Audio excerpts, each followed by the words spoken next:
Hello friends, welcome back to my YouTube channel. और आज की इस वीडियो में हम पढ़ने वाले हैं पाठ 8 संज्ञा से अव्यय तक ल्यूसेंट का। ठीक है, ये मैं ऑलरेडी शुरू करवा चुकी हूँ और आज की इस वीडियो में हम करेंगे अव्यय वाला पार्ट। इससे पहले वाली वीडियो में हमने क्रिया को पढ़ा है, उसके भेदों के बारे में जाना है।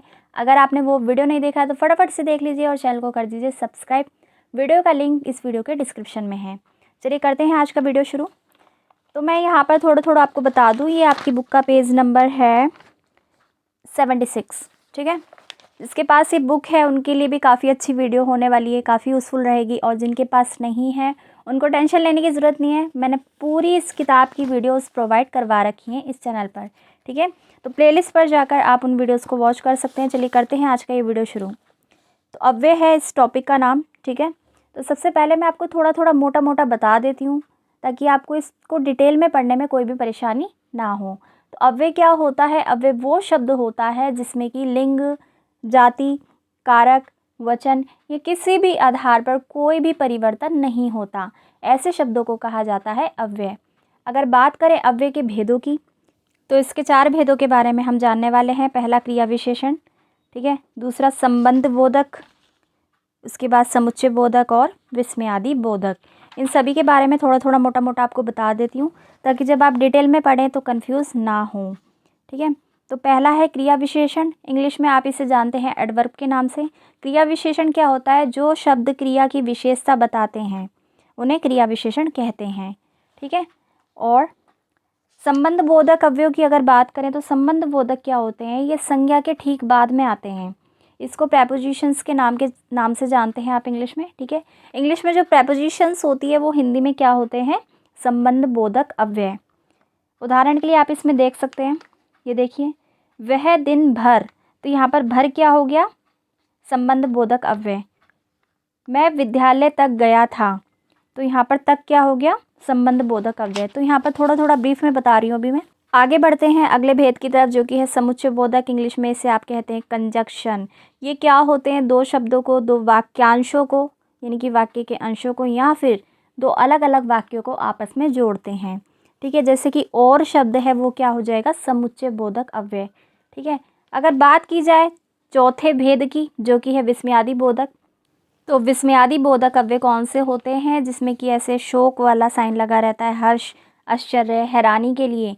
ठीक है, ये वाला साइन जो लगा रहता है, ये वाला कारक चिन्ह लगा रहता है, उसको कहा जाता है विस्मयादि बोधक अव्यय। ठीक है, तो इन 4 भेदों के बारे में मैंने आपको अभी ब्रीफ में बताया है। अब हम इन्हें डिटेल में डिस्कस करेंगे और आपको बहुत ही ईजी रहने वाला है। ठीक है, बने रहिए हमारे साथ। और अभी तक आपने चैनल को सब्सक्राइब नहीं किया है तो फटाफट से कर दीजिए। चलिए रीड करना शुरू करते हैं अब। अव्यय क्या है? जिसमें व्यय ना हो उसे अव्यय कहते हैं। परिभाषा है इसकी, ऐसे शब्द जिसमें लिंग, वचन, पुरुष, कारक आदि के कारण कोई विकार नहीं होता, कोई परिवर्तन नहीं होता, वह कहलाते हैं अव्यय। ठीक है, ऐसा ही कुछ बताया मैंने अभी आपको थोड़ी देर पहले। नीचे अगला पैराग्राफ है, यहाँ पर ये शब्द सदैव अपरिवर्तित, अविकारी एवं अव्यय रहते हैं।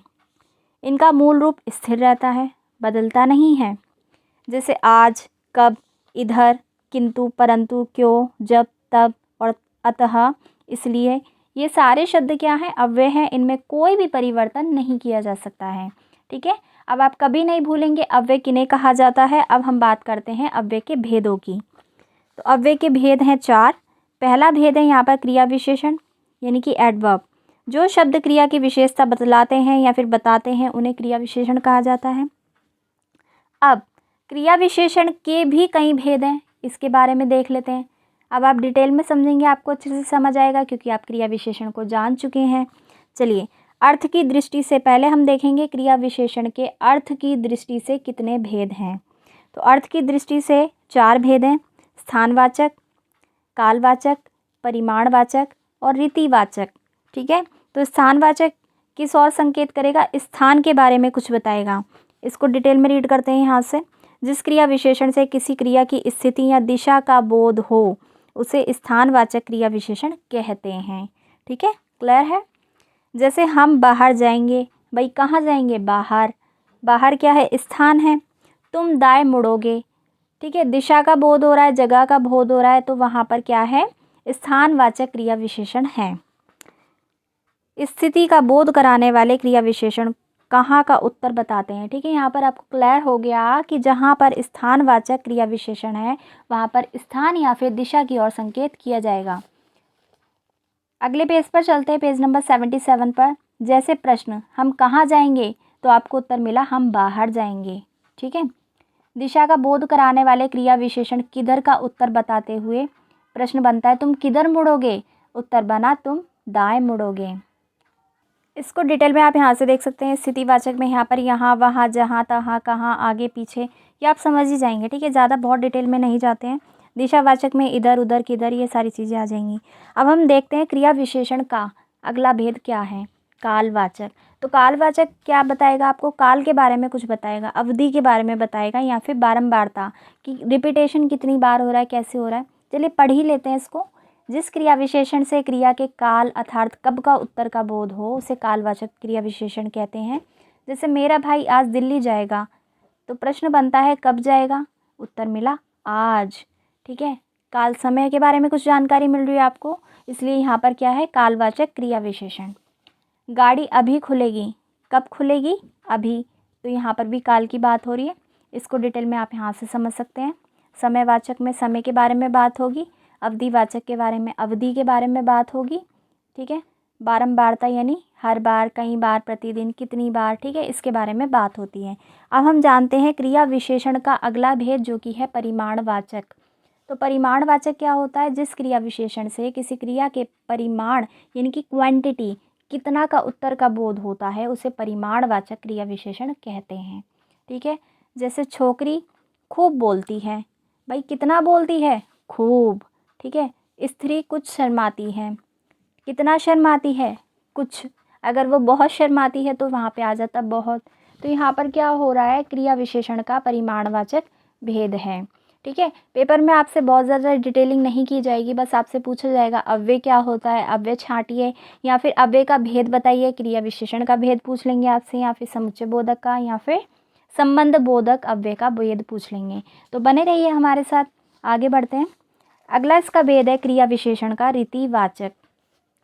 जिस क्रिया विशेषण से क्रिया की रीति अर्थात कैसे का उत्तर बोध होता है, ठीक है, का बोध हो, कैसे, रीति यानी किस तरीके से कोई काम हो रहा है, उसे रीतिवाचक क्रिया विशेषण कहते हैं। जैसे पदाती सेना पैदल चलती है, कैसे चलती है, पैदल। ठीक है, तो कैसे का उत्तर जहाँ पर प्राप्त हो रहा हो वहाँ पर रीतिवाचक क्रिया विशेषण है। इसको आप डिटेल में यहाँ से देख सकते हैं, पिंक कलर की टेबल में से। प्रकार बोधक में प्रकार आ जाएगा ऐसे, वैसे, जैसे, कैसे, धीरे, अचानक, सहसा, सहज। ठीक है, यूँ ही, पैदल, जैसे तैसे। इसको आप पढ़ लीजिएगा, बहुत अच्छे से समझ आएगा इस वीडियो को देखने के बाद। अगला है इसमें निश्चय बोधक। तो इसमें चीज़ें निश्चय होती हैं, जैसे कि अवश्य, सचमुच, यथार्थ, निसंदेह, बेशक। अनिश्चय बोधक में क्या हो जाएगा, डाउट क्रिएट होता है यहाँ पर। इसमें आ जाते हैं संभवतः, शायद, शायद ही, यानी कि श्योरिटी नहीं होती है जहाँ पर, वहाँ पर अनिश्चय बोधक रीतिवाचक क्रिया विशेषण होता है। कारण बोधक में कारण आ जाएगा, इसलिए, किस लिए, अतः, क्यों। निषेध बोधक क्या होता है, जहाँ पे नहीं, मनाही होती है किसी चीज़ की, वहाँ पर निषेध बोधक होता है, याद रखिएगा। अनुकरण बोधक क्या होता है, अनुकरण का मतलब होता है नकल करना एक तरीके से। ठीक है, अवधारण बोधक क्या हो गया, तो, ही, भर, तक। इसको पढ़ लीजिएगा आप पूरा। अब हम बात करते हैं क्रिया विशेषण के भेदों की, जो कि रूप या रचना के आधार पर है। ठीक है, अभी तक हमने अर्थ के आधार पर पढ़े थे, स्थानवाचक, कालवाचक, परिमाणवाचक और रीतिवाचक। अब हम पढ़ेंगे रचना या फिर बनावट के आधार पर क्रिया विशेषण के कितने भेद हैं। तो रचना के आधार पर क्रिया विशेषण के दो भेद हैं, मूल क्रिया विशेषण और यौगिक क्रिया विशेषण। भाई जहाँ पर मूल क्रिया विशेषण हो तो वहाँ पर जाहिर है कि यहाँ पर सिंगल मूल शब्द होंगे। ठीक है, क्रिया विशेषण के मूल शब्द प्रयोग में लाए जाएंगे, और यौगिक में क्या होगा, कॉम्बिनेशन होगा। देखिए, जो क्रिया विशेषण किसी दूसरे शब्द से नहीं बने मूल क्रिया विशेषण कहलाते हैं, जैसे यहाँ, इधर, आज, बस आदि। यौगिक क्रिया विशेषण शब्द क्या है, जो क्रिया विशेषण किसी दूसरे शब्द की सहायता से बनते हैं यौगिक क्रिया कहलाते हैं।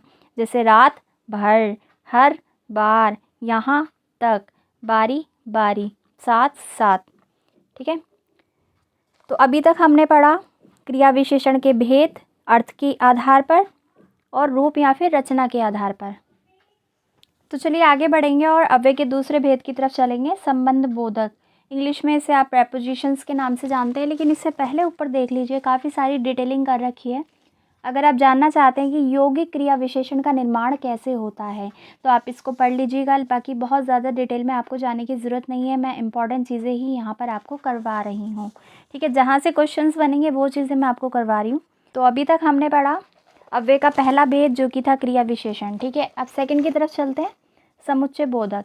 इंग्लिश में जैसे प्रेपोजिशंस होती हैं जो कि वाक्य को काफ़ी इफ़ेक्टिव बनाती हैं, अर्थपूर्ण बनाती हैं, ठीक उसी तरीके से हिंदी में होता है संबंध बोधक अव्यय, ठीक है। ये क्या होते हैं देखिए, जो अव्यय किसी संज्ञा के बाद आकर उस संज्ञा का संबंध वाक्य के दूसरे शब्द से दिखाते हैं उसे संबंध बोधक अव्यय कहते हैं। जैसे वह दिन भर काम करता रहा, ठीक है। यहाँ पर संज्ञा के बाद क्या आ रहा है, भर, ठीक है। मैं विद्यालय तक गया था, तो यहाँ विद्यालय के बाद क्या आ रहा है, तक। तो यहाँ पर भर, तक, बिना, ये सभी क्या है, संबंध बोधक अव्यय हैं, ठीक है। नेक्स्ट पेज पर चलेंगे और यहाँ पर आपको दिखा रखा है अर्थ की दृष्टि से संबंध बोधक अव्यय के भेद, अर्थ की दृष्टि से, ठीक है। ये भेद होते हैं, देख लीजिए, कालवाचक, स्थानवाचक, दिशावाचक, कार्य कारणवाचक, विषयवाचक, मित्रतावाचक, विनिमयवाचक, सादृश्यवाचक, विरोधवाचक, साहचर्यवाचक, संग्रहवाचक और तुलनावाचक। चलिए फटाफट से देख भी लेते हैं। जो कालवाचक होगा, ठीक है, संबंध बोधक अव्यय का भेद है ये। कालवाचक होगा, उसमें क्या होगा, समय के बारे में बात होगी, जैसे के अंतर, के उपरांत यानी कि बाद, के पूर्व यानी पहले। अब आपको क्लियर हो रहा होगा, ठीक है। स्थानवाचक में स्थान की बात होगी, के समीप, के निकट, के पास, के नज़दीक, के आगे, के भीतर, के बाहर। दिशावाचक में दिशा की बात होगी, की और, की तरफ, के पार, आर पार, ठीक है, समझ रहे होंगे आप। कार्य कारणवाचक में क्या होगा, के मारे, की वजह से, ठीक है, के कारण, के लिए। तो ऐसे शब्द जो होंगे वहाँ पर क्या होगा, कार्य कारणवाचक भेद होगा। अगला है यहाँ पर विषयवाचक, के लेखे, की बाबत, के नाम, के निस्बत, के मध्य, ठीक है, के विषय में। तो यहाँ पर विषयवाचक हो जाएगा। अगला है मित्रतावाचक, के सिवा, के अलावा, के अतिरिक्त, के बिना, से रहित, के बगैर। जहाँ पर बगैर, सिवाय, ये सारी चीज़ें होंगी वहाँ पर आएगा मित्रवाचक भेद, किसका, संबंध बोधक अव्यय का। अगला हमने देखा था इसमें विनिमयवाचक, तो इसमें क्या होगा, के बदले, की जगह, के एवज में, के पलटे आदि। सादृश्यवाचक में क्या होगा, के योग्य, के लायक, के समान, की तरह। सादृश्य यानी सिमिलैरिटी एक तरीके से, ठीक है।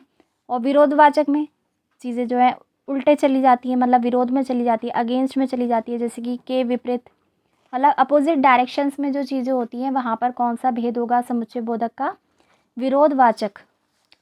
तो इसमें के विपरीत, के विरुद्ध, के खिलाफ, से उल्टा आदि। साहचर्यवाचक होता है, साहचर्य का मतलब समझिए पहले, साथ चलना, सहचर्य यानी साथ चलना। तो के साथ, के संग, के सहित, के वंश में। तो यहाँ पर ये सारी चीज़ें क्या होंगी, सहचर्यवाचक के अंतर्गत आएंगी। संग्रहवाचक, संग्रह का मतलब होता है इकट्ठा करना, ठीक है। तो यहाँ पर संग्रहवाचक भेद होगा किसमें, भर, प्रयत्न, तक, समेत, लौ, इन सब में। तुलनावाचक अगर भेद की बात करें तो इसमें तुलना की जाती है, जैसे कि की अपेक्षा, के बनिस्बत, के सम्मुख, के आगे, के सामने। चलिए फटाफट से देख लेते हैं रूप की दृष्टि से संबंध बोधक अव्यय के कितने भेद हैं, ठीक है। रूप की दृष्टि से देखिए, मूल संबंधवाचक अव्यय, दूसरा है यहाँ पर यौगिक संबंधवाचक अव्यय।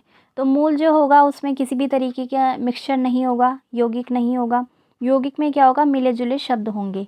चलिए फटाफट से रीड करते हैं। जो संबंधवाचक किसी अन्य शब्द से नहीं बनाया जाता वह मूल संबंधवाचक अव्यय कहलाता है, जैसे तक, के बिना, भर, की और आदि, ठीक है। यौगिक संबंधवाचक अव्यय कौन से हो जाएंगे, जो संबंधवाचक किसी अन्य शब्द से बनाया जाता है वह यौगिक संबंधवाचक अव्यय कहलाता है। जैसे संज्ञा से बने होने पर के नाम, के बदले, के लेखे, ठीक है, दो चीज़ें आ रही है ना यहाँ पर, और के मार्फत। विशेषण से अगर बने होंगे तो वो हो जाएगा के समान, के योग्य, के तुल्य, के सरीखा। क्रिया से अगर बनेंगे तो यहाँ हो जाएगा के लिए, के मारे, के जाने। क्रिया विशेषण से अगर कोई यौगिक संबंधवाचक अव्यय बना होगा तो वो हो सकते हैं के बाहर, के भीतर, के पास, के दूर आदि, ठीक है। तो दोनों में आपको डिफरेंसेस समझ आए। अब हम चलते हैं अव्यय के तीसरे भेद की ओर, जो कि है समुच्चय बोधक अव्यय, ठीक है। इंग्लिश में आप इसे पढ़ते हैं कंजक्शन के नाम से। भाई कंजक्शन क्या होता है, मैंने वीडियो के स्टार्टिंग में भी आपको बताया। जो शब्द दो शब्दों या फिर वाक्य के अंशों या फिर दो पूरे पूरे वाक्यों को आपस में जोड़ते हैं, उनको कहा जाता है समुच्चय बोधक अव्यय। ठीक है, उदाहरण देख लेते हैं। राम और श्याम दोनों भाई हैं, तो यहाँ पर शब्द शब्द जुड़ गए, राम और श्याम। दूसरा उदाहरण है यहाँ पर सच बोलना और किसी की परवाह ना करना उसकी खासियत है, तो यहाँ पर वाक्यांश जुड़ गए। ठीक है, सच बोलना और किसी की परवाह ना करना। अगला उदाहरण देखिए, तीसरा इसमें लिखा है सूरज निकला और पक्षी बोलने लगे, तो यहाँ पर दो वाक्य आपस में जुड़े हुए हैं और अव्यय के माध्यम से। ठीक है, आगे है इसमें प्रयोग की दृष्टि से समुच्चय बोधक अव्यय के भेद। तो भाई जिस तरीके से आपने हर एक भेद के, अव्यय के हर भेद के कई भेद पढ़े हैं, इसी तरीके से समुच्चय बोधक अव्यय के भी कुछ भेद होते हैं। पहला है समानाधिकरण, दूसरा भेद है इसका व्याधिकरण। तो समानाधिकरण समुच्चय बोधक जो अव्यय होते हैं वो क्या क्या होते हैं, वो संयोजक, विभाजक, विरोध दर्शक और परिणाम दर्शक होते हैं। और वे, एवं, तथा, की ये संयोजक हो गए। विभाजक यानी बांटने वाले, या यानी चीज़ों को अलग कर रहे हैं जहाँ पर, वहाँ पर होंगे विभाजक। ठीक है, या, वा, अथवा, कि, वा, नहीं, तो, ना, ना की, क्या, क्या, चाहे, चाहे। ठीक है, विरोध दर्शक क्या हो गया, जहाँ विरोध रहो, लेकिन, किंतु, परंतु, ये सारी चीज़ें इसमें आ जाती है। मगर, बल्कि, वरना। परिणाम दर्शक में क्या होगा, परिणाम बताया जाता है, तो उसके लिए कौन से शब्दों का, कौन से अवयव का इस्तेमाल होता है, इसलिए, इस कारण से, ठीक है, इस वास्ते, इससे, लिहाजा, सो, अतः, अतएव। व्याधिकरण समुच्चय बोधक अव्यय के 4 भेद हैं। कौन कौन से, कारणवाचक, उद्देश्यवाचक, संकेतवाचक और स्वरूपवाचक। तो कारणवाचक में क्यों, चूँकि, इसलिए, ठीक है, क्योंकि, कि, इस कारण। उद्देश्यवाचक में की, जो कि, जिससे कि, ताकि। संकेतवाचक में जो, तो, यदि, यद्यपि, तथापि। स्वरूपवाचक में की, जो, जैसे, मानो, अर्थात, यानी। ठीक है, और रचना की दृष्टि से अगर समुच्चय बोधक के अव्यय देखे जाएं तो वो ये रहे। ऋण समुच्चय बोधक अव्यय हैं और, एवं, की, यदि आदि। यौगिक समुच्चय बोधक अव्यय कौन से हैं, क्योंकि, यद्यपि, तथापि, ना, जो, तो, यदि, तो। ठीक है, ये समुच्चय बोधक अव्यय के भेद हैं रचना की दृष्टि से। इससे पहले हमने पढ़े थे प्रयोग की दृष्टि से, इस्तेमाल की दृष्टि से। ठीक है, इसको आप देख लीजिएगा, समुच्चय बोधक अव्यय के विशिष्ट प्रयोग कहाँ कहाँ पर ये प्रयोग में लाया जाता है। हम फटाफट से चलते हैं अव्यय के चौथे भेद की तरफ, जो कि है विस्मयादि बोधक। ठीक है, तो इसके बारे में भी मैंने आपको वीडियो के स्टार्टिंग में बताया और आपको बताया कि इसकी पहचान क्या होती है। जहाँ पर ऐसा मार्क होता है, ऐसा चिन्ह होता है, वहाँ पर आप फटाफट से पहचान लीजिएगा कि यहाँ पर विस्मयादि बोधक अव्यय है। ठीक है, और ये जो चिन्ह होता है इसका प्रयोग खुशी, घृणा, शोक, आश्चर्य, विस्मय आदि को प्रकट करने के लिए किया जाता है। बहुत ही और सबसे आसान ये अव्यय का भेद है। ठीक है, चलिए उदाहरण की तरफ चलते हैं फटाफट से और देख लेते हैं क्या क्या है इसमें। ए, क्या, ओहो, हाँ। अगर आप हर्ष यानी कि खुशी व्यक्त करना चाहते हैं तो आपने ऐसे वाक्य पढ़े होंगे, वाह, आहा, धन्य, शाबाश, जय। ठीक है, ऐसे वाक्य पढ़े होंगे जिसमें कि इन शब्दों का इस्तेमाल किया गया होगा। शोक बोधक में क्या होता है, शोक व्यक्त किया जाता है। ठीक है, जैसे हाय, हा, आहा। ठीक है, अहा, ओहू, काश, त्राही, ये सब। स्वीकार बोधक में चीज़ों को स्वीकार किया जाएगा, हाँ, जी हाँ, अच्छा, ठीक है। ठीक है, ये सारी चीज़ें आएंगी इसमें। अनुमोदन बोधक में क्या होगा, अनुमोदन यानी किसी से एक तरीके से पूछना। ठीक है, ठीक, अच्छा, हाँ हाँ, ओ, ये सारी चीज़ें। तिरस्कार बोधक में क्या होगा, तिरस्कार किया जाता है, किसी चीज़ से घृणा की जाती है, तो ऐसे शब्द आएंगे यहाँ पर, छी, हट, धिक, दुर। संबोधन बोधक में क्या होता है, अरे, रे, री, भाई। तो ये तो आपने जब कारक के भेद पढ़े थे उसके बारे में भी, इसके बारे में पढ़ा ही होगा। ठीक है, और इसको आप देख लीजिएगा, यहाँ पर विशेष कुछ डिटेलिंग आपको दी गई है। तो यहाँ पर आज मैंने आपको 4 भेदों के बारे में बताया अव्यय के। एक बार और डिस्कस कर लेते हैं क्या क्या थे। क्रिया विशेषण, ठीक है, संबंध बोधक अव्यय, समुच्चय बोधक अव्यय और विस्मयादि बोधक अव्यय। अब आते हैं नेक्स्ट पेज पर, 79 पेज पर, और पढ़ लेते हैं कि निपात क्या है। तो निपात क्या होता है, मूलतः निपात का प्रयोग अव्ययों के लिए होता है, लेकिन ये शुद्ध अव्यय नहीं होते। इनका कोई लिंग वचन नहीं होता। निपातों का प्रयोग निश्चित शब्द, शब्द समूह या पूरे वाक्य को अन्य भावार्थ प्रदान करने के लिए होता है। निपात सहायक शब्द होते हैं, ठीक है, होते हुए भी वाक्य के अंग नहीं होते, पर वाक्य में इनके प्रयोग से उस वाक्य का समग्र अर्थ प्रभावित होता है। तो निपात 9 प्रकार के हैं, देख लीजिए कौन कौन से हैं। स्वीकृति बोधक, नकार बोधक, निषेधात्मक, प्रश्नबोधक, विस्मयादि बोधक, तुलना बोधक, अवधारणात्मक बोधक, अवधारणा बोधक, आदर बोधक और बल प्रदायक। ठीक है, तो स्वीकृति बोधक में आ जाएगा हाँ, जी हाँ। ठीक है, नकार बोधक में जी नहीं, नहीं। निषेधात्मक में आ जाएगा मत। प्रश्न बोधक में आएगा क्या। विस्मयादि बोधक निपात क्यों कौन से हो जाएंगे, क्या, काश। तुलना बोधक कौन से होगा, सा। ठीक है, ऐसा, वैसा। अवधारणा बोधक में क्या होगा, ठीक, करीब, लगभग, तकरीबन। आदर बोधक में जी। बल प्रदायक में तो, ही, भी, तक, भर, सिर्फ, केवल।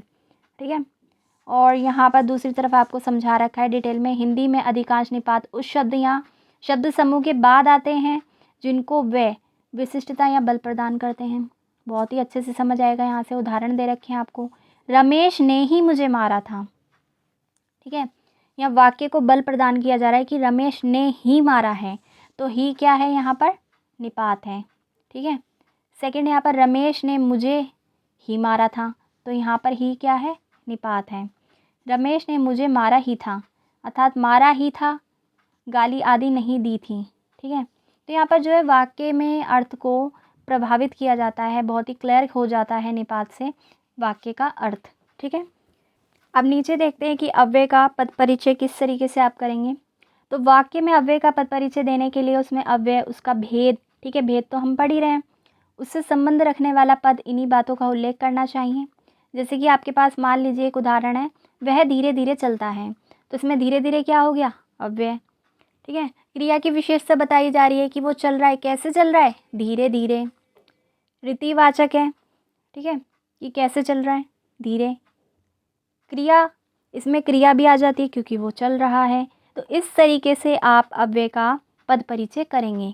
ठीक है, तो आज की इस वीडियो में इतना ही। अगर आपको वीडियो पसंद आई है तो वीडियो को लाइक कर देना, और ल्यूसेंट सामान्य हिंदी की बाकी सभी पाठों से संबंधित वीडियोस को देखने के लिए आप हमारे चैनल की प्लेलिस्ट पर जाकर आसानी से वीडियोस को फ्री में वॉच कर सकते हैं। अगर आज की वीडियो पसंद आई तो वीडियो को लाइक करके शेयर ज़रूर से कर दीजिएगा। हम मिलेंगे अगली वीडियो में, MCQ लेकर आएंगे। तब तक के लिए आप सभी का धन्यवाद। अपना ख्याल रखिए। Thanks for watching.